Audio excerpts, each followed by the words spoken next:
avec des bulletins, mais alors à foison. En fait, ça commence pas à 8 h du soir, parce que jusqu'à quand les gens sont allés se coucher aux États-Unis vers 1 h ou 2 h du matin, Oui. Trump était élu les doigts dans le nez. Il avait 300 000 voix d'avance, 400 000 voix d'avance, il n'y avait aucun problème. Et puis, il s'est passé un phénomène qui s'était jamais passé dans l'histoire des États-Unis.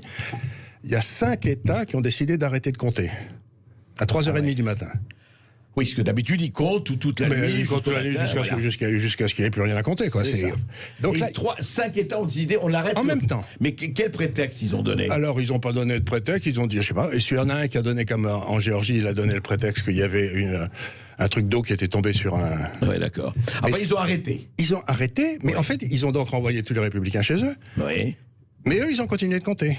Parce que ces 5 États sont tous à gouvernance. Alors, il faut savoir que ces pays-là, ces États-là sont très intéressants parce que très souvent, ce sont des États républicains, mais où il y a d'immenses villes démocrates dedans. Ah, c'est ça. C'est par la ville que c'est ça... par la ville. Donc, si vous voulez, on sait très bien que les appareils démocrates de Philadelphie, de Pittsburgh, de Chicago, de Detroit. De Detroit sont des pourritures, etc. Il y a tout un tas de hauts fonctionnaires démocrates qui ont été mis en tôle pour tentative de corruption, etc. Bref, et donc, c'est là qu'est l'intérêt, c'est que dans le fond, vous avez un cœur démocrate et une énorme circonférence autour républicaine. Et c'est la caractéristique de beaucoup de ces États.